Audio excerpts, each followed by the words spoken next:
All right, y'all, we are back with another video. I definitely had to bring y'all this, but before we start, please put rest in peace to Charlie Kirk down below in the comment section. Please put prayers for his family, wife Erica, their 2 kids. Please put that down below in the comment section. Now, I definitely had to bring y'all this because Karoline Leavitt just absolutely went off in the Oval Office. I mean, these reporters that you already know, they started gaslighting, coming in there with lies, try to say Tom Homan did this, trying to say Charlie Kirk did this. This is what these reporters do. This is exactly what they do.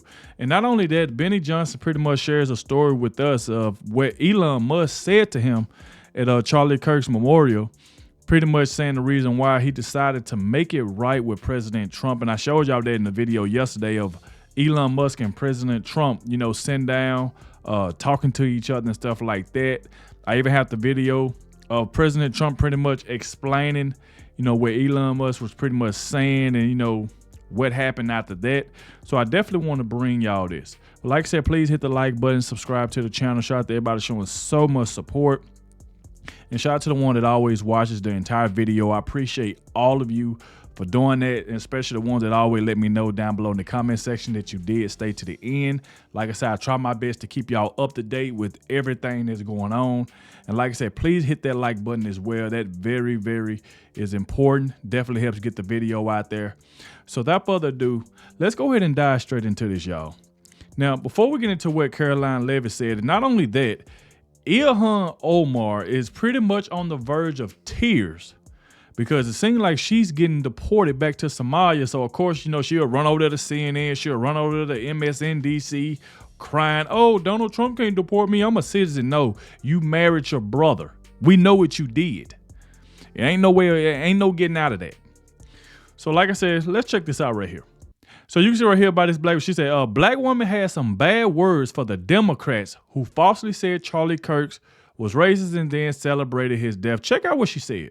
After Charlie Kirk's death and people were celebrating and just rejoicing that a man lost his life, people are leaving the Democrat Party by the droves.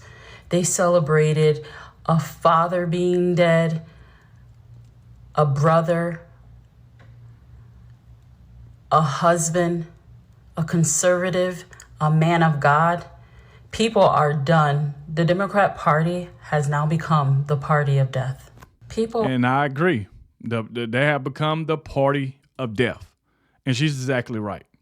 So let's go over to this right here. Because, I mean, Karoline Leavitt, I mean, she's just absolutely tearing it up in the Oval Office. Salute to Karoline Leavitt, man. And by Gunther, you saw he say, holy crap, Karoline Leavitt just demolished the Democrats after they voted against the Kirk resolution, calling it nothing but wickedness.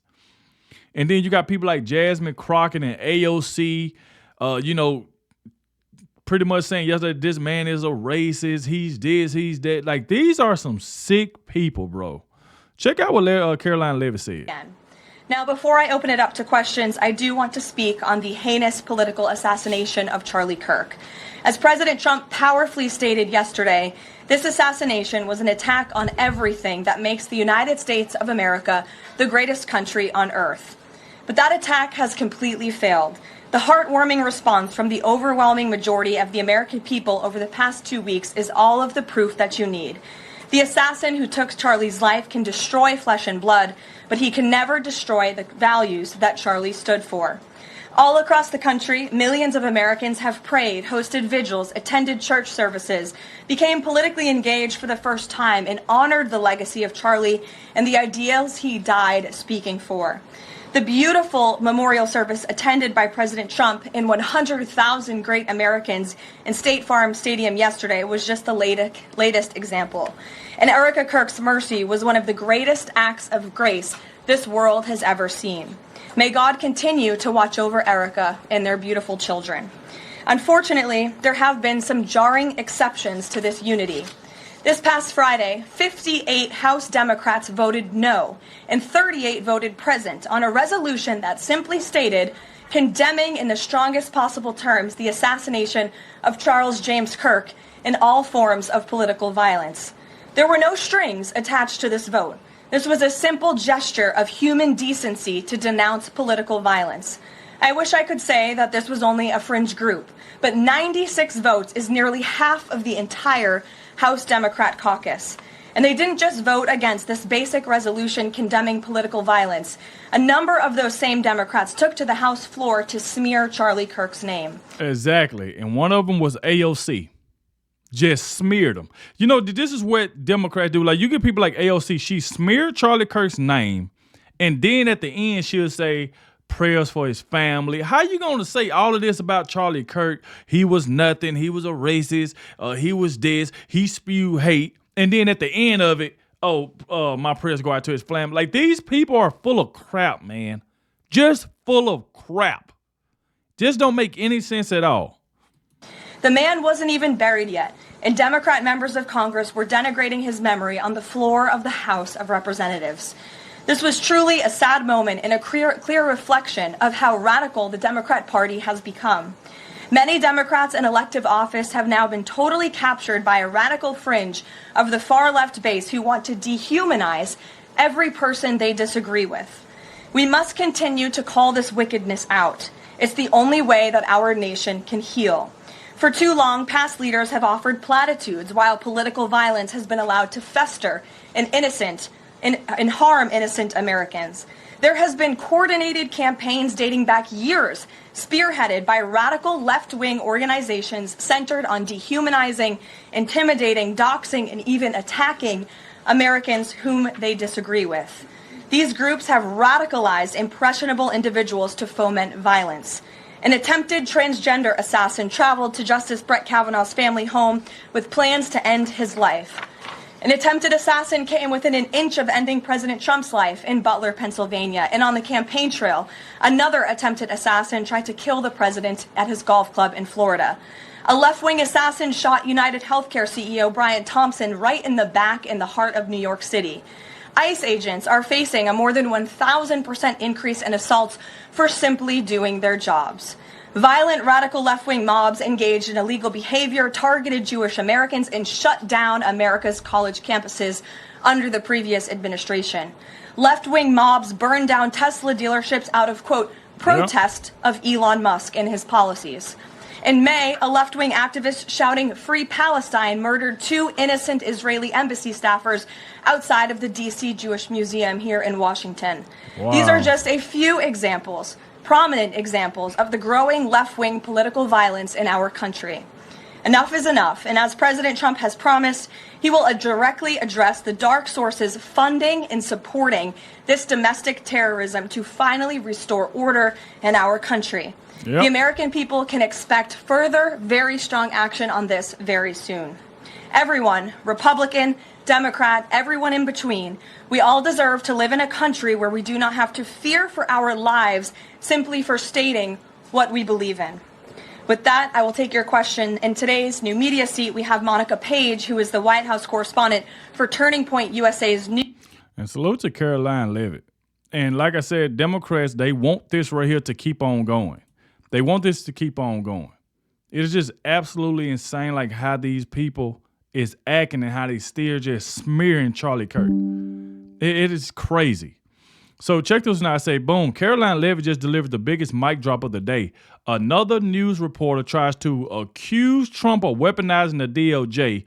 But let's not just say weaponizing the DOJ, but that's what Joe Biden's DOJ did to President Trump. You know what I'm saying? That's what they did to President Trump, trying to get him locked up. Check it out. Against Letitia James was extensively investigated for 5 months, and President Trump's handpicked Attorney General. So now she want to talk about him going after Letitia James, but did this woman not run on saying she's going to get President Trump, took him to court, or won a $500 million some type of like fine off him?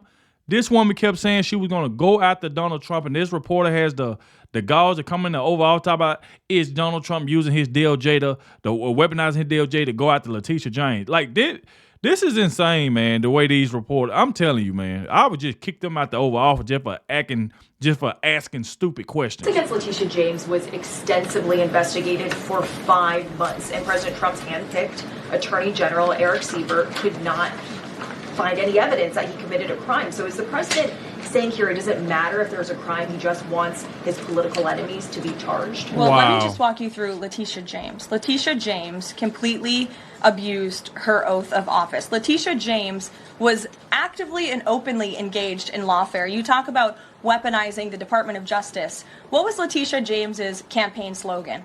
It was prosecute Donald Trump. She was saying she was going to prosecute Donald Trump before she even knew if Donald Trump committed a crime, which Exactly. That's exact. See, that's the thing right there. But you see this young lady that just asked Karoline Leavitt that why didn't she ask Biden DOJ about why was they doing it to Donald Trump? She's not going to do that. It's all one, and I'm glad to hear this answer from Karoline Leavitt so far. Let's go. engaged in lawfare. You talk about weaponizing the Department of Justice. What was Letitia James's campaign slogan? It was prosecute Donald Trump. She was saying she was going to prosecute Donald Trump before she even knew if Donald Trump committed a crime, which of course we did not. Those are not the words of a serious prosecutor. Those are the words of a corrupt politician who is abusing their power. She actively campaigned on that. She also led the witch hunt, the financial fraud investigation against President Trump and the Trump Organization, and an appeals court tossed that case out, a $500 million civil fraud penalty in August, which was another win for the president, and exonerated him of this witch hunt and showed that this is an individual who is corrupt and abused her oath of office. And we also have evidence of her mortgage fraud. An April report from a white-collar fraud investigator found that there was documented evidence that James engaged in a consistent pattern of financial and property disclosures that raise serious legal questions. But why won't the president accept the conclusions of his Justice Department to not bring charges against Letitia James? In fact, you had Bondi and Blanche top DOJ leadership who were against ousting Eric Siebert, who again was picked by President Trump. I just answered that question for you, and the president has every right to express how he feels about these people who literally campaigned on trying to put him in jail. Exactly. See, and you could tell this woman, I think her name's Selena Wong. She just comes in, oh, well, why is Donald Trump going after Letitia James? And Karoline Leavitt just gave her the answer.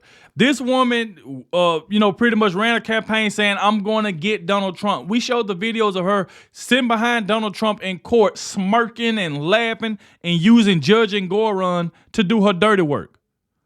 This is insane. These people are straight hypocrites. And Karoline Leavitt, right, she just answered a question. She pretty much just asked the same question again. Insane. Why won't the president accept the conclusions of his Justice Department to not bring charges against Letitia James? In fact, you had Bondi and Blanche top DOJ leadership who were against ousting Eric Siebert, who again was picked by President Trump. I just answered that question for you, and the president has every right to express how he feels about these people who literally campaigned on trying to put him in jail, who literally tried to ruin his life and ruin his businesses, and he wants to see accountability for those who abuse their office and abuse their power. And Letitia James absolutely did that, whether you want to admit it or not. Is that not right? Yeah, see, she ain't gonna admit it though. That's the problem. She don't want to admit it. These people tried to throw President Trump in jail. Not even in jail, in prison. Try to throw this man in prison and bankrupt him. And now she talking about, well, won't President Trump just let Letitia James go? You let her go, then she'll do it again. Because you know why? Because nothing was did the first time. If he do something about it now, she won't do it again because she'll know the consequences of it. But if he don't do anything and just let her do that, soon as she get a chance, she gonna try to do it again. Retribution, though? Jeff, it's accountability. Thanks, Jeff. Look, she gonna ask, is it retribution? She and Karoline Leavitt said, no, it's accountability. Just absolutely insane. Now, Karoline Leavitt goes off again. Because check this out by Adogg. He said, breaking. Another narrative crumbles. Tom Homan did not take the $50,000 he was allegedly offered from FBI agents in 2024 to help them win government contracts. Karoline Leavitt said it was an attempted entrapment. Let's go.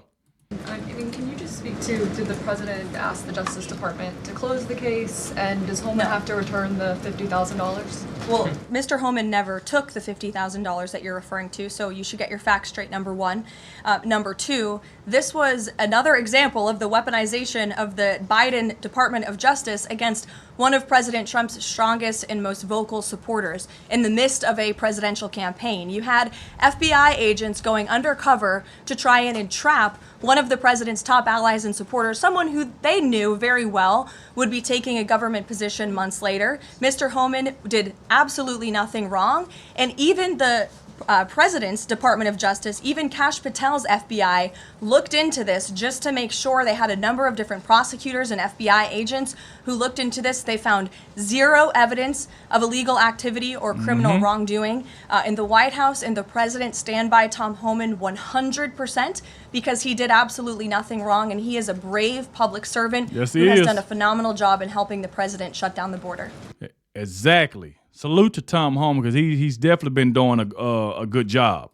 And of course, like I mentioned before, these reporters are going to come in here trying to get these gotcha questions so they can run back to CNN, DNC, ABC. This is right there is what this is all about. But Karoline Leavitt didn't stop. So holy crap, Karoline Leavitt just directly called out Democrats and left-wing organizations for fomenting political violence. Exceptions to this unity. This past Friday, 58 House Democrats voted no, and 38 voted present on a resolution that simply stated condemning in the strongest possible terms the assassination of Charles James Kirk. Exactly. Like that right there, like for them to do that right there was insane. Like, why would they do that? I mean, I just don't get. They just go to show you that these Democrats want violence to continue. They want these things to happen. It is just insane to me. Say Justin Karoline Leavitt calls Erica Kirk for giving the killer of Charlie Kirk one of the greatest acts of grace this world has ever seen. Erica Farm Stadium yesterday was just the latest example. And Erica Kirk's mercy was one of the greatest acts of grace this world has ever seen. May God continue to watch over Erica and their beautiful children. Exactly. So another thing that Benny had posted, pretty much saying that Karoline Leavitt announced that President Trump will be signing an executive order designating Antifa as a terrorist organization as soon as today. Antifa is going to be designated a domestic terrorist organization. The president intends to sign that executive order very soon as it's drafted, as soon as today, later this afternoon. And this is something the president campaigned on because we have seen a rise in violence perpetuated by Antifa radical people across this country who subscribe to this group. And unfortunately, it's gone widely uncovered by many in the legacy media. It also went completely ignored by the previous administration. Not anymore. Not only, as you mentioned, were the bullet casings subscribed with Antifa mottos, if you will, in the heinous assassination of Charlie, but there have also been more examples than I could read off for you here in this briefing room today of violence from Antifa. I will just read a few. In July 2025, several members of an Antifa cell ambushed and opened fire on officers at an ICE facility in Alvarado, Texas, shooting one officer in the neck. Also in July 2025, 3 Antifa members were charged with assaulting a police officer during a violent riot outside an ICE facility in Portland, which for weeks prior had been under siege from the local Antifa terror cell. In February 2024, a transgender Antifa terrorist detonated an explosive device outside of the office of the Republican Attorney General of Alabama. In July 2023, Antifa members linked to abortionist group Jane's Revenge firebombed pro-life facilities and vandalized churches. In January 2022, a suspected Antifa member was arrested for bringing a pipe bomb to a pro-Trump event. In January 2021, an Antifa supporter threatened to shoot police officers and Trump supporters outside of the Florida State Capitol building. Wow. Again, I could continue to list many more examples for those in the room who don't believe this is a serious threat to American safety and our national security, but this administration knows that it is. That's why the president will be signing this order. And we will also be, most importantly, looking at who is funding Antifa and who is funding these other violent left-wing groups that we've seen perpetuate so much crime and mayhem across our country. Wow, man. This is just absolutely insane, you know, how these people is acting. And like I must say again, I mean, I know a lot of you agree with me that's watching it. Karoline Leavitt has just been doing a great job. I mean, a great job, you know, the way she report on things.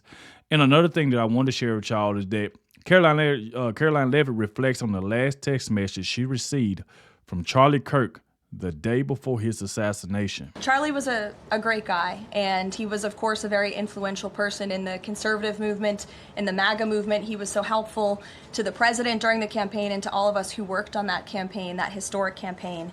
I myself had many great memories going on Charlie's amazing podcast and his show. He was always willing to text people with words of encouragement. In fact, my last text exchange with him was the day before he died, and he was asking for my husband and I's address to send a children's book to our son.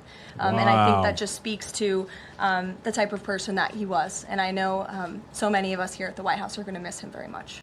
Wow. Asking for their address to send a children's book, man. This is go to show you that Charlie Kirk was a good person. He was a good person. We all know it. You know, going out there challenging, you know, just pretty much debating college students. That was pretty good. Even if he agreed with you or didn't agree with you, he let you come up and talk. So like I said, Karoline Leavitt and President Trump are right. Letitia James has violated the U.S. Constitution. She must be held accountable. Of course, we don't know Letitia James sent this woman because this woman is trying to pretty much say, oh, President Trump should not arrest Letitia James. He should not prosecute her. Just leave her alone. We ain't doing that because, like I said, if that right there happened, they're going to continue to do what they do. And we can't let that happen. So this is another one I wanted to show y'all. They said that Press Secretary Karoline Leavitt just ended this reporter's career trying to gaslight her. So this is just another reporter that's trying to, gaslight Karoline Leavitt. And like I said, though, President Trump was just surprised. Not that, he in a way that he's surprised, like he don't know what Karoline Leavitt is. It's just the way that she delivers her statement. She ain't fumbling or none of that. She comes straight out and just say things so freaking clear. I mean, man, it's just amazing, man. And they just go to show you that Karoline Leavitt, she believes everything that she say. Salute to Karoline. President, on exactly what that announcement entails. On a different topic, going back to the president's social media post from over the weekend regarding the DOJ and his seeming frustration that they hadn't taken action quickly enough. I want to point to something that the president said during his inaugural address. Never again will the immense power of the state be weaponized to persecute political opponents. We will not allow that to happen. Is the president going back on his promise? What you mean is he going back on his promise? What is wrong with this clown? Why they want to use this weaponizing DOJ? Because he going after the people that try to go after him. And the thing about it, they went after him because they didn't like him. Not because he did something, because they didn't like him. Prime example, Letitia James. She on record saying she don't like him. She's going to throw him in jail. She's going to bankrupt him. You can't do that. So, I just don't get it, man. No. In fact, the president is fulfilling his promise to restore a Department of Justice that demands accountability. And it is not weaponizing the Department of Justice to demand accountability for those who weaponize the Department of Justice. And nobody knows what that looks like more than President Trump. We are not going to tolerate gaslighting from anyone in the media or from anyone on the other side who is trying to say that it's the president who is weaponizing the DOJ. It was Joe Biden and his attorney general who weaponized the DOJ. Joe Biden used this sacred American institution to go after his political opponent in the middle of an election year. And you look at people like Adam Schiff and like James Comey and like Letitia James, who the president is rightfully frustrated. He wants accountability for these corrupt fraudsters who abused their power, who abused their oath of office to target the former president and then candidate for the highest office in the land. And I think the president is reaffirmed in those frustrations and his hope for accountability by the millions and millions of people who reelected him to this office with a mandate to demand accountability. And the president has not been shy about this, Gabe. In fact, when he traveled to the Department of Justice earlier this year, all of you were there to cover it. He said, quote, "I demand a full and complete accountability for wrongs and abuses that have occurred. The American people gave a mandate to investigate and root the corruption out of our system." And that's what the president wants to see done. Karoline. Ed. And there you go right there. So let's move on over here to older crybaby herself, Ilhan Omar, the one that married her brother to gain citizenship. Look at this right here by Paul. He's a representative. Ilhan Omar is on the verge of tears and say she can't be deported because she's an American citizen who married her brother for citizenship. Just absolutely insane. So now she's just scared because she know it's coming. She knows she's headed back to Somalia. That's what she need to be anyway, because she's using us to big up her country. She admitted it.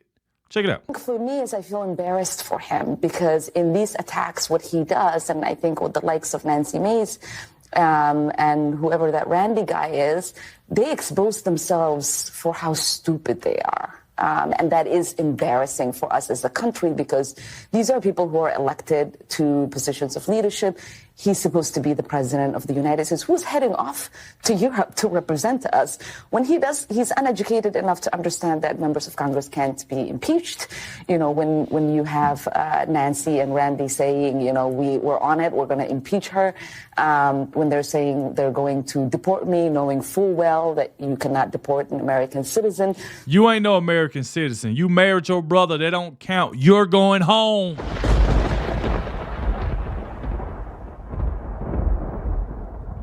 What that displays for not just Americans, but folks on an international platform is that our country is being led by idiots. And that is not something that we should be comfortable with as Americans. Our country being led by idiots.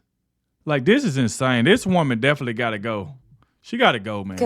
And that's not something that should make us proud. And so in this moment, I feel great sadness as an American that these are the kind of people that the world gets to see representing us.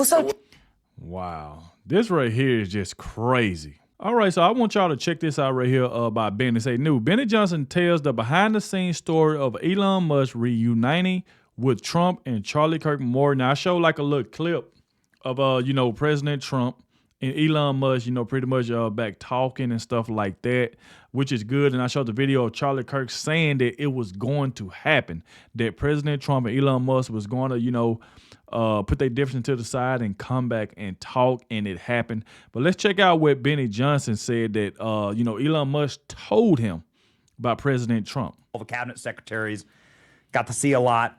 Elon Musk came by a couple times.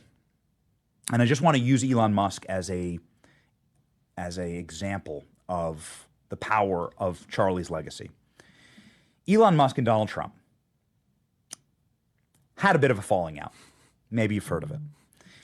And that sucked, especially for guys like Charlie, who were coalition builders. Charlie Kirk was thanked on stage by Donald Trump himself for bringing together RFK Jr. and MAHA movement. Mm-hmm. Donald Trump says, Charlie created MAHA. I don't think Charlie ever will get the credit that he deserves for doing that. But also, Charlie Kirk brought together massive coalitions of, well, at any Turning Point event, you can find Candace Owens, Ben Shapiro, and Tucker Carlson sharing the same stage, right? Maybe not together, but they're all there, right, to give an opportunity to project their worldview, right? Charlie was constantly doing that, constantly bridging gaps, constantly fusing together, because he realized that if we don't hang together, we will surely hang separately, which is exactly what Elon Musk told me. So backstage, Elon Musk embraces Erica Kirk, and she's crying in his arms, and they're hugging, and it's really profound. This was after the speeches. This was after the program. And this is the words that Elon Musk said to us in this small little group with Erica Kirk. And he said, this is why I was proud to sit with my president. This is what he called Trump, my president today. Wow. He accepted Trump's invitation to go up there, and the majority of the event, Elon Musk sitting there with Donald Trump, chewing it up. Everyone can see here's the photos of Elon embracing Erica, and then there are photos of Elon with Trump, and they seem to be having a great time. Dana White also there. What not only was the size and scope of this and the peacefulness of it a profound eulogy for Charlie and his memory, but the cornerstone of it all, to unite the world's most powerful, richest private civilian with the world's most powerful public figure, Donald Trump. Charlie said, in this chair right here, he hoped that it happened. There's a clip that went viral yesterday. Charlie saying, I pray that Elon Musk and Donald Trump reconcile. And I had just said that because I showed that clip of Charlie Kirk saying that, man. And they did so at Charlie's funeral in Charlie's memory. A profound and beautiful example of what Charlie constantly was doing for our movement. And he fused together the greatest schism that we've seen in the nascent Trump administration. He just fixed Trump and Elon together. We saw it live. And it's like the power of Charlie crying out. I mean, after death, crying out, and like still the power of Charlie, like bringing together these tectonic forces that should not reconcile. These are two stubborn men. These are two men that don't need each other, honestly. But Elon Musk told me this. He hugs Erica Kirk. He looks to all of us and he goes, if we don't hang it together, we will surely hang separately. So let us unite. I was proud to sit with my president tonight. That's what Elon told us. That's what Elon told us backstage. Wow. And so, again, just as a little behind-the-scenes vignette here, what you watched yesterday, what tens of millions, if not hundreds of millions of people saw yesterday, definitely hundreds of millions saw yesterday, was a beautiful encapsulation, eulogizing, and memorial to Charlie with his energy pulsing through every bit of it.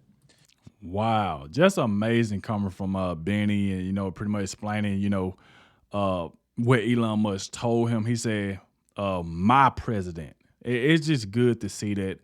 Last thing I love to show y'all, I said, yesterday, President Trump speaks out after rekindling with Elon Musk at Charlie Kirk's memorial. And like I said, you can see them both right here sitting beside each other and stuff like this. You and Elon back together. Is that true? Well, Elon came over and said hello. No, it's nothing to do with that. I thought it was nice. He came over, had a little conversation. We had a very good relationship, but it was nice that he came over. Dana White was there, the great Dana White. Oh, you heard what President Trump said, man. So, this right here is good. This is good. So, like I said, thank you all for watching. Get in the comment section, please. Let me know what you think about all of this. And like I said, don't forget to put rest in peace to Charlie Kirk. Prayers for his family, for his wife Erica, and their 2 kids. Please put prayers for them down below in the comment section. And I will keep y'all up to date as more information comes out. Thank you all for watching, and I'll catch y'all in the next one.